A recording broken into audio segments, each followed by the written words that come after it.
Assalamualaikum warahmatullahi wabarakatuh, sobat era sekalian. Kita sedang menuju Jakarta, ya, seperti lagu Follow Jakarta, Down to go kita, jadi to Jakarta, gitu. Ya, dari Jogja acara kami, tapi saya bertemu dengan lawyer Tifa, lawyer Charlie Chandra dan kawan-kawan, Samsir Jalil. Saya ingatnya Samsir Siregar, tapi itu mantan kabin, mantan bin. Oke, bro, Samsir, kita di blokir tuh sana. Nah,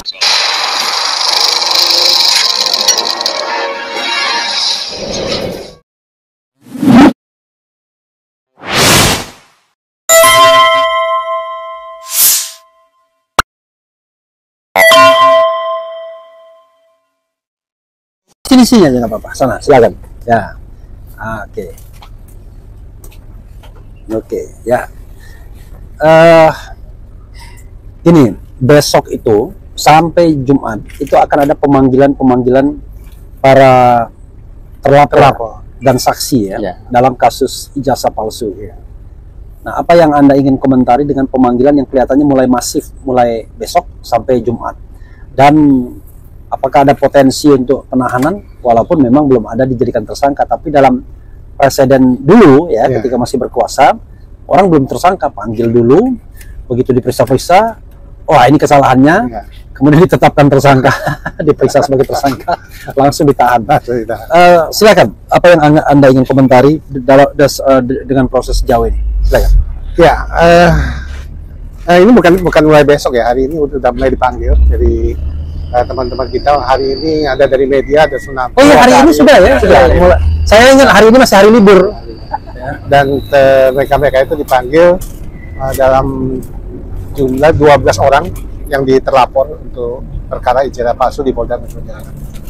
Jadi mereka itu memang diminta sebagai saksi dalam perkara ijazah palsu.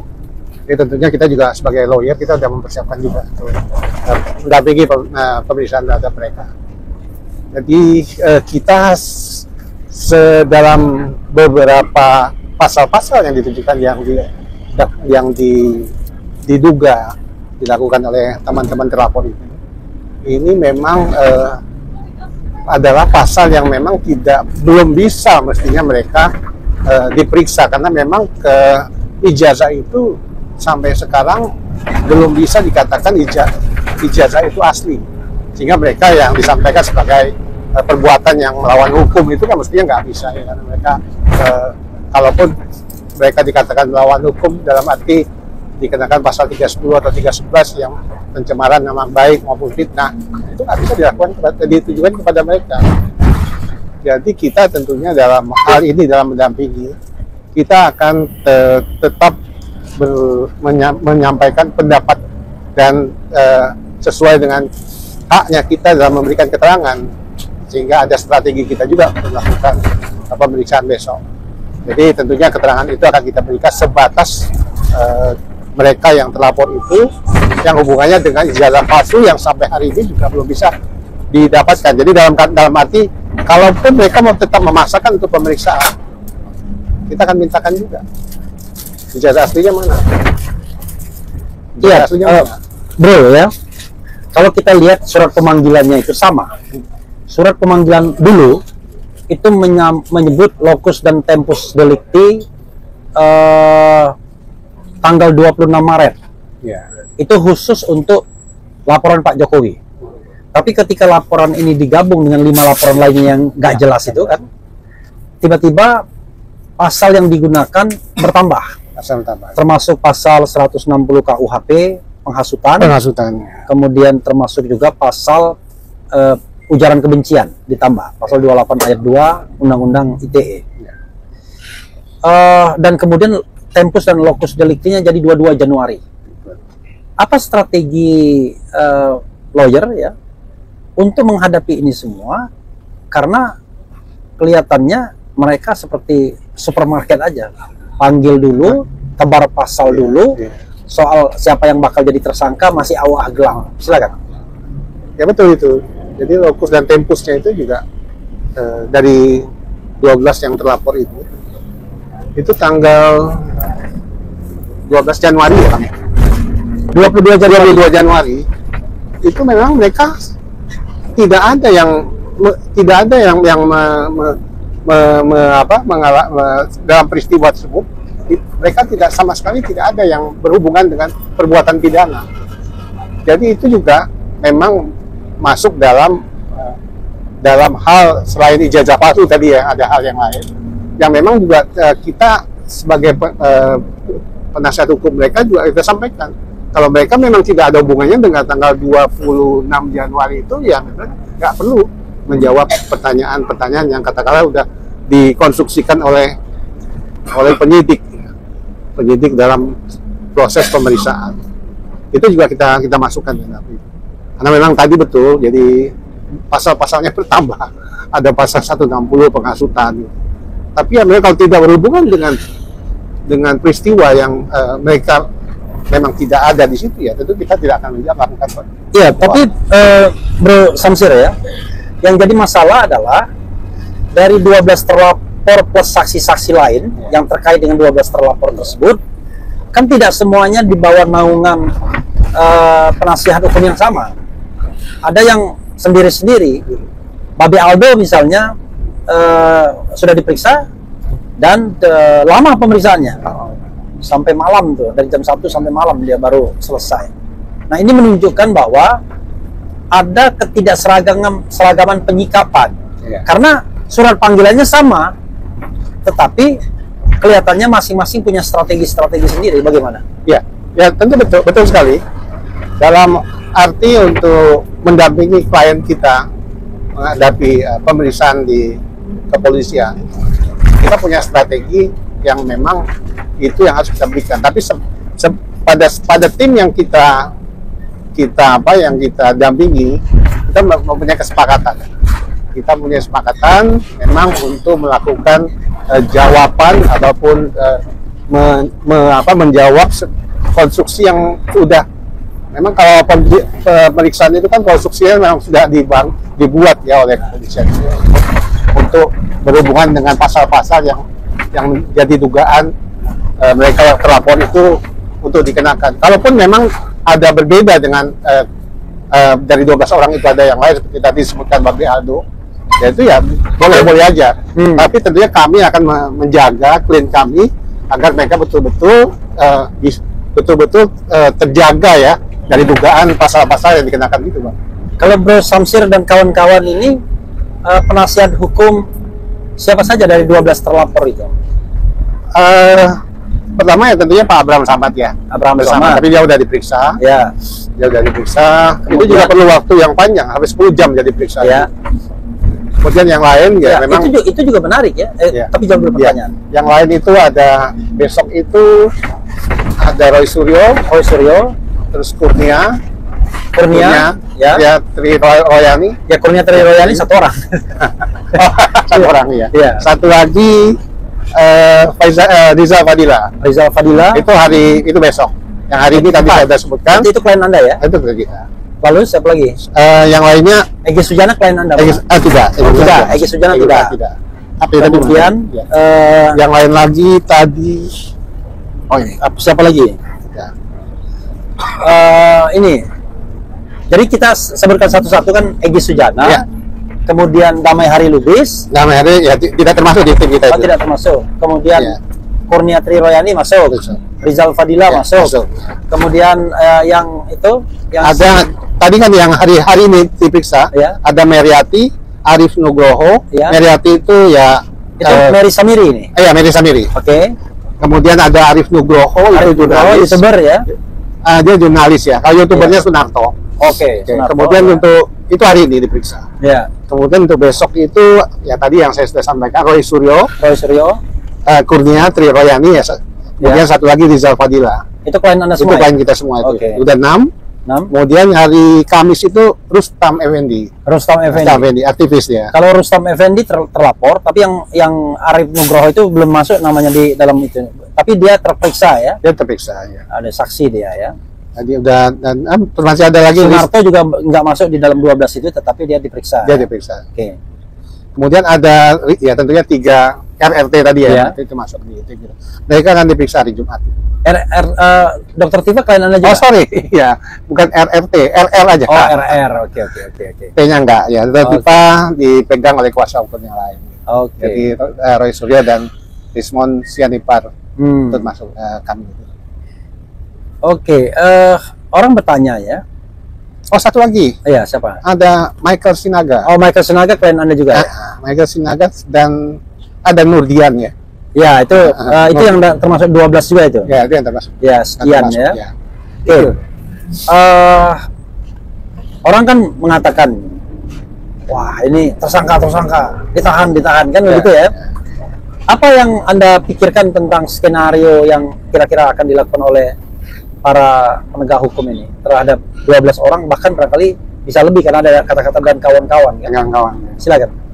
Ya memang kita sih tetap mengikuti proses hukum yang betul-betul yang berlaku ya sesuai dengan KUHP. Dalam arti kalau mereka diperiksa sebagai saksi ya kita harapkan kita akan mendampingi mereka dengan dugaan-dugaan pasal yang ditujukan kepada mereka. Tapi kalau untuk ke depan ya mesti tentunya yang tadi ada hubungannya dengan ijazah palsu itu ya tentu ya kita nggak sama sekali tidak akan melakukan katakanlah mengikuti proses pemeriksaan yang mereka akan teruskan akan buat karena mereka tidak menunjukkan ijazah palsunya, ijazah Jokowinya itu, sehingga kalaupun kami dikatakan penghasutan atau pencemaran nama baik maupun fitnah itu tidak tepat untuk diberikan kepada kami. Sejauh mana kemungkinan bisa menolak untuk diperiksa? Tadi kan tentu kan nanti identitas macam-macam. Tiba-tiba ijazahnya tidak ada di atas meja. Itu berarti nggak mau ngomong sama sekali. Iya, seperti itu. Itu sudah keputusan dari tim penasihat hukum. Ya, tentunya itu sudah bagian dari rencana kita dalam strategi kita. Dan itu sudah disetujui. Sudah disetujui. Termasuk oleh prinsipalnya. Termasuk oleh prinsipalnya. Oke, berarti kalau kita mau update itu sudah terjadi dong hari ini. Sudah terjadi. Mulai dari Pak Abraham Samad itu sudah terjadi. Loh, pemeriksaan yang kemarin. itu pertanyaan saya adalah, kan strateginya kalau tidak ada ijazah, lalu tidak mau jawab. Ya. Abraham Samad diperiksa 10 bulan, 10 jam. Ya, Apa aja yang ditanya? Ya, tentunya memang dalam pemeriksaan di polisi itu ya waktu yang panjang itu tidak menjadi ukuran untuk pertanyaan-pertanyaan itu akan diberikan atau dijawab sedemikian banyak, kalau meskipun yang dijawab ya itu saja, karena memang dalam pemeriksaan polisi untuk yang perkara sekarang ini itu kita juga ya tentunya pada saat pemeriksaan yang biasa itu kan rutin aja, jati diri segala macam itu kan, aktivitas punya media sosial. Tapi kalaupun pertanyaan-pertanyaan itu yang hubungannya yang jelas, yang seperti yang kita katakan tadi itu tidak ada hubungannya dengan klien kami, itu tidak dijawab, nggak berarti juga itu akan menggugurkan pertanyaan-pertanyaan yang lain. Tetap ditanya itu akan ditanya terus bolak-balik. Jadi apakah masih tetap pertanyaan jawaban Anda seperti yang pertanyaan sebelumnya? Ya, nah yang menarik lagi ya, kalau sekarang ini itu ya sebenarnya kita juga udah ngerti, udah tahu ya arahnya ya. Untuk pemeriksaan sekarang ini katakanlah dengan dugaan-dugaan yang telah ditujukan kepada mereka, itu memang pemeriksaan yang sudah berlangsung panjang tersebut itu lebih panjang lagi karena mereka pada saat sudah selesai pemeriksaan itu memerlukan waktu yang panjang untuk ngeprint karena BAP yang dibuat itu jumlahnya tuh lengkapnya tuh begitu banyak. Berarti kalau normalnya aja kan BAP dibuat ya paling buat polisi, buat jaksa, buat pengadilan, sama buat filenya polisi paling 4 ya, paling banyak 5 lah. Kalau yang sekarang ini itu sampai 24 rangkap, sedangkan pertanyaannya itu rata-rata di atas 50, yang jumlah lembarannya itu bisa 20-30, jadi bisa hampir 600-700 halaman yang mesti di-print, yang mesti ditandatangani, sehingga proses pemeriksaannya itu mungkin sekitar 6-7 jam untuk ngeprint sama dan tanda tangan itu bisa sampai 3 jam sendiri gitu. Jadi memang ini, nah, tapi kita juga tahu lah arahnya untuk apa mereka buat rangkap itu sekian banyak ya, tentunya kan yang hubungannya dengan terlapor ini kan juga banyak. Gitu. Oke. Apa closing statementnya? Ya, tentunya kalaupun kita hari sekarang ini mendampingi mereka yang memang yang kita anggap diduga melakukan tindak pidana ya seperti pasal-pasal yang disebutkan, tapi ini tentunya menjadi sesuatu yang catatan ya yang tidak baik ya, yang sebenarnya beberapa tokoh-tokoh itu sudah mengatakan kalau sebenarnya masalah ijazah saudara Joko Widodo ini kan bukan masalah yang besar ya, tapi karena dia tidak mau menunjukkan ijazah tersebut sehingga menimbulkan korban-korban ya, termasuk juga klien kami ya ini. Nah di sini kita sebagai negara hukum mestinya hukum itu harus ditegakkan, harus betul-betul digunakan sehingga kalaupun ada orang yang bersalah mestinya orang itulah yang dihukum. Jadi kita juga tidak mau disebut negara hukum, tapi orang yang tidak bersalah yang dihukum dan dicari-cari lagi orang lain yang akan dihukum gara-gara satu orang yang tidak mau menunjukkan ijazahnya. Saya pikir demikian. Oke, Sobat Eroselian, itu dengan Samsir Alim Jalil. Ya, on the bus ya. Kok Samsir Alim, Samsir Jalil. Luar biasa memang. Samsir Siregar, Samsir Jalil, Samsir Alim. Kita akan touchdown Jakarta. Touch Jakarta mungkin ya kira-kira 10 jam lagi.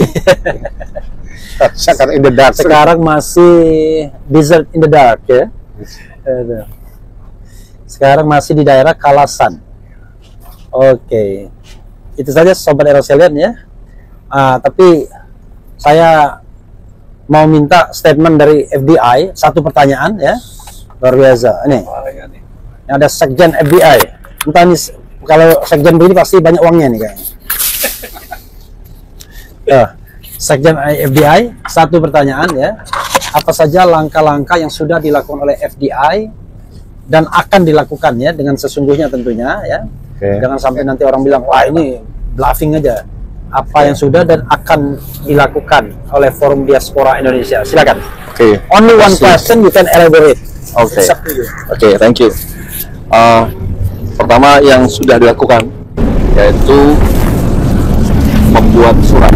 Dan ini tidak bisa dianggap enteng ya membuat surat ini, karena surat ini ditujukan kepada lembaga dan juga ada perorangan dalam sebuah lembaga itu, yaitu lembaga itu ada Human Rights Watch di minimal 4 negara, kemudian Amnesty International di 2 negara, kemudian kepada senator di Amerika, lalu juga kepada Presiden Trump dan Menteri Luar Negeri Amerika.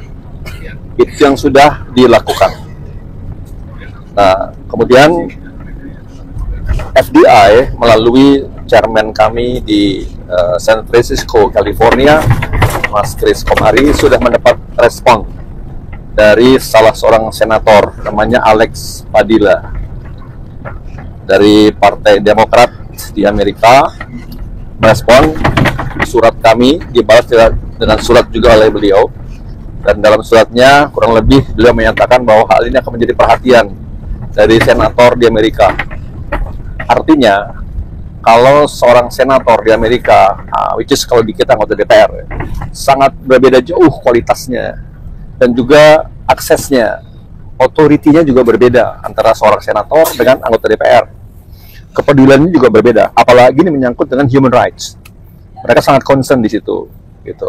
Nah, itu yang sudah terjadi, sudah dilakukan. Dan yang akan dilakukan dari pertanyaan Bang Refli adalah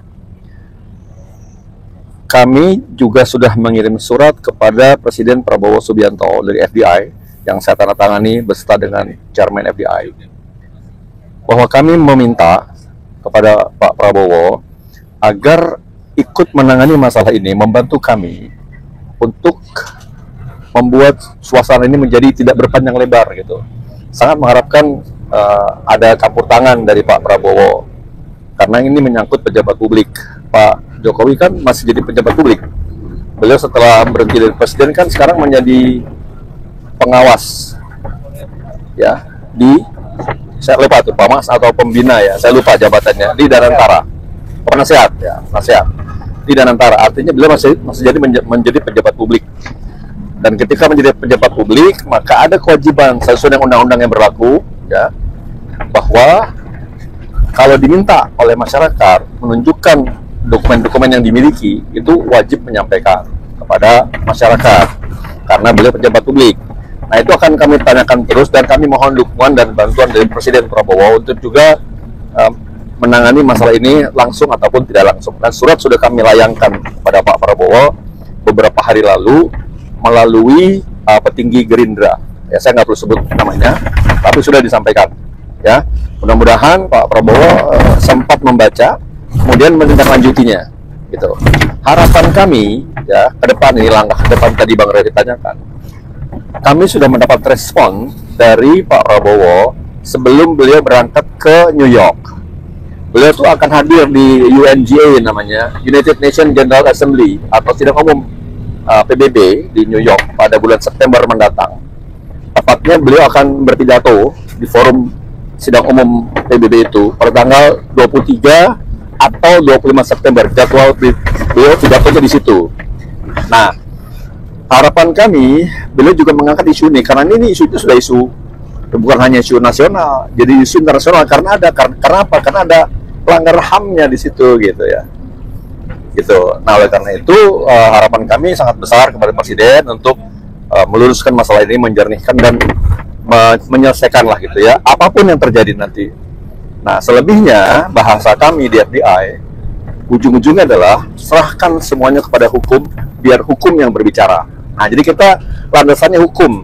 Dan kemudian yang perlu juga saya sampaikan bahwa FBI itu ketika melakukan dukungan ini terhadap para aktivis, terutama 12 sahabat kita yang terlapor itu, dari sisi keilmuan, saintifik, bukan dari sisi yang lainnya gitu ya. Jadi kami melakukan itu berdasarkan dengan ketentuan pasal-pasal dan sebagainya, baik nasional maupun internasional.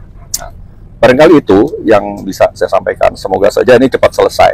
Dengan harapan tadi utamanya adalah Presiden Prabowo bisa menyampaikan hal ini sebelum beliau berangkat ke New York. Itu harapan kami. Ya, sehingga nanti tidak perlu teman-teman di sana di Amerika, rencananya nanti kalau Pak Prabowo belum memberikan keputusan ya atau apapun lah kepada kami, mungkin kemungkinan besar nih teman-teman kami di Amerika khususnya itu akan mendatangi, dan juga yang di Kanada akan datang ke forum UNGA, walaupun itu ketat penjagaannya ya. Saya tahu kalau sidang PBB itu, PBB punya standar security sendiri di luar Amerika ya, gitu ya, karena saya dulu pernah tinggal di Inggris, saya pernah tinggal di Australia, jadi saya jadi tahu masalah itu. Tapi kami akan tetap berusaha untuk itu. Mudah-mudahan itu tidak terjadi, sehingga ketika Pak Prabowo sambutan tidak ada interupsi soal-soal ini tadi. Mudah-mudahan itu tidak terjadi. Barangkali itu Bang Refli yang bisa saya sampaikan. Oke, terima kasih Sekjen Agus Yunanto. Mudah-mudahan apa yang diikhtiarkan bisa terlaksana dengan baik. Jadi membawa masalah ini ke forum internasional itu bukan karena tidak nasionalis, tetapi kadang-kadang dalam negeri perlu juga di-pressure agar hukum dan keadilan ditegakkan sebenar-benarnya. Wassalamualaikum warahmatullahi wabarakatuh. Keren, cerdas.